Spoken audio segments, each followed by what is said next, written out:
great out of doors. Restful, calm, majestic. There's nothing like it to give you the feeling that it's great to be alive. Everyone shares in the feeling. Everyone, that is, except Ed Parmalee. Ed has a problem. No, it isn't Marion, his wife. It's this. Ed doesn't know what's making that noise. What's more, he's afraid to find out. Why? He's scared it might be something serious, and his fear has frozen his judgment. He knows something is the matter with the engine, but because he's scared of what it might be, he won't admit anything's wrong. That's what a simple fear can do. Here are some other things it can do. Ed, what's that noise? Noise? What noise? Ed's not really an idiot. He's simply denying the source of anxiety, pretending there's nothing there. Fear can also make us project. Knock, knock. Knock, knock. Oh, I get it. Knock, knock. Who's there? Marion. Marion who? Marion Haste. Repent at leisure. Or, if that doesn't work, there's the camouflage called icy disdain. Why don't you go back to Glassner's garage? Now, Ed, you're just being stubborn. Just the way you are about your stomach trouble. Oh, for crying out loud. Lay off, will you? And that was the last refuge in ducking the issue. Anger. Unreasoning anger. But you can't drive away anxiety about your car or your stomach by denial, sarcasm, or anger. There are always reminders.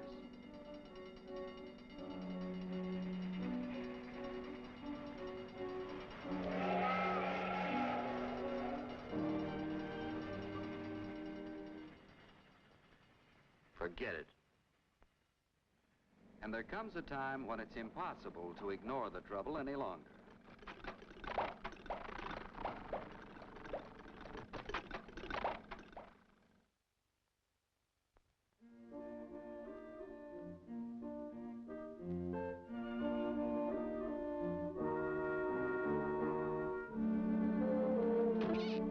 So you may want advice. It's easy to get. Looks bad. Once they start to go, it's curtains. Valve lock. Grind a camshaft. Nah, report a widget fittings. My brother-in-law had the same trouble. Bluey. Ed is now more confused and worried than he was before. But what's this? Save expensive repair bills. Recondition your own motor. Results guaranteed. Well, there are the results. And they're guaranteed. Now, will you take it to Glassner's, Ed? Well... I'll tell you what I'd do, Mac. A place down the road a ways, a fellow named Clyde. Got a special system for taking a motor down. Save you some dough. This is Clyde.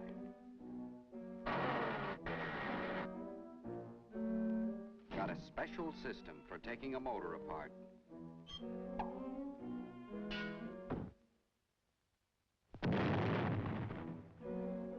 Little worse shape than I figured, Jack.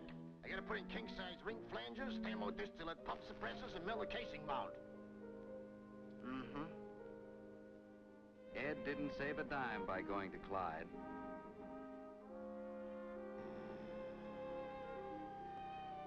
Too bad, Mr. Parmalee. Wish you'd brought it in when the trouble first started. Now... Well, here's the tariff. We replace it. What's the matter, Mr. Parmalee? Something bothering you? Yes, something's bothering Ed. His stomach. As Marion said, it's been on the blink for a couple of weeks now. Again, Ed's worried and scared. Worried that his indigestion might be something serious, and scared to face the problem. So, when the subject comes up... Why do you take that stuff all the time, Ed? He uses the same bag of tricks. Denial. What do you mean?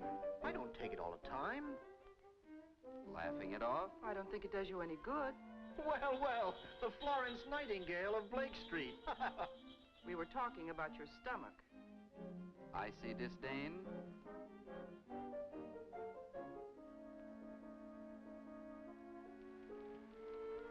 And finally, anger. Ed, I wish you'd go and see a doctor. Out! Get out! Just a minute, Ed. Huh? You're being pretty difficult, you know. I'm being difficult. Right. The same as you were about your, car. Oh. You know, your body's a lot like your car motor, except that it's a little harder to buy new parts for it. When your motor's in good shape, it runs like this. When something goes wrong, it usually gives you a warning. Your body usually gives you a warning, too. When it does, it's best to pay attention and do something about it. Do something? My medicine cabinet is loaded with stuff. Ed, using that in your stomach is like using this in your engine. It's dangerous. Look, Ed, you've had indigestion for more than a couple of weeks. Remember that signboard?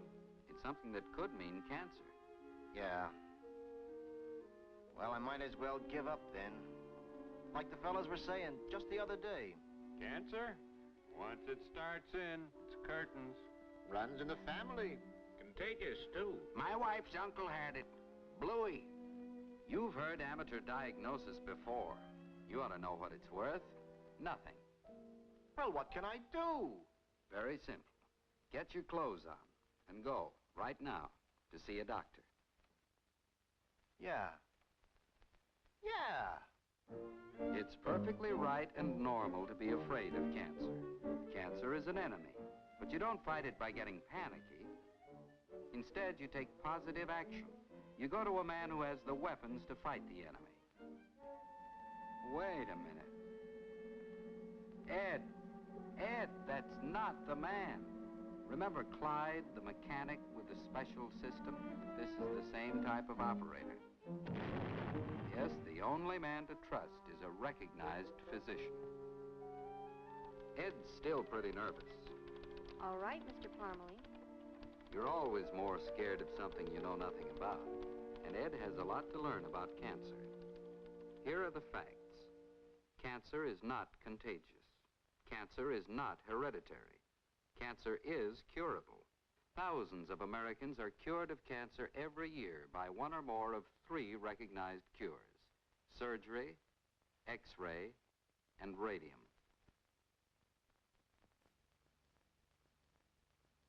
You see, a cancer is a group of cells within your body whose growth is uncontrolled and very rapid. At first, the cancer may be localized, but unless its growth is checked quickly, it spreads. It may spread this way by direct extension, or, which is even more dangerous, it may spread like this, with cells leaving the main part of the cancer and entering the bloodstream to lodge and grow in other parts of the body. This is called metastasis. It can happen to a cancer at any time. When it does, the problems of locating and attacking the cancer are greatly increased. Cancer must be found and treated before it extends too far or metastasizes. Early examination is half the battle in successful cancer treatment. That means going to a doctor. With new scientific methods, we can accurately detect cancer much earlier than we could even 5 years ago. But in order to get to a doctor early, we must constantly be on the lookout for cancer's danger signals. Watch for these. Any sore that does not heal, a lump or thickening in the breast or elsewhere, unusual bleeding or discharge, any change in a wart or mole, persistent indigestion or difficulty in swallowing, persistent hoarseness or cough, any change in normal bowel habits. Thousands of people are enjoying life today because they went to their doctors early. But the fact is that twice as many people could be cured of cancer every year if we would all do these things. Watch for the danger signals. Ignore rumor mongers. Keep away from quacks. Put no trust in so-called home remedies for cancer. Go to the doctor regularly for checkups and go immediately when a symptom shows up that might. But here's Ed again a few days later, waiting for the results of his examination. All right, Mr. Parmalee. Well, Ed, here are the answers you've been waiting for. Ed realizes now how valuable was the time he wasted in denial, sarcasm, and anger. And worry. To get to the point you're most concerned about, though, Ed, You do not have cancer. I don't... Oh, what a knucklehead I've been. Oh, why didn't I get down here weeks ago? Oh, boy, no more worrying. Hold it, Ed. It is foolish to worry day and night about cancer, but it's just as foolish not to worry about it at all. Be on guard. Don't let fear make a mess of your life again, but use your good common sense. Well, Ed's not making the same mistake twice. Now he watches for warning signals and goes to a doctor every 6 months for a checkup, no matter how well he may feel. Oh, yes, and so does Marion. And what a difference it makes, ensuring their health, their peace of mind, and their dispositions.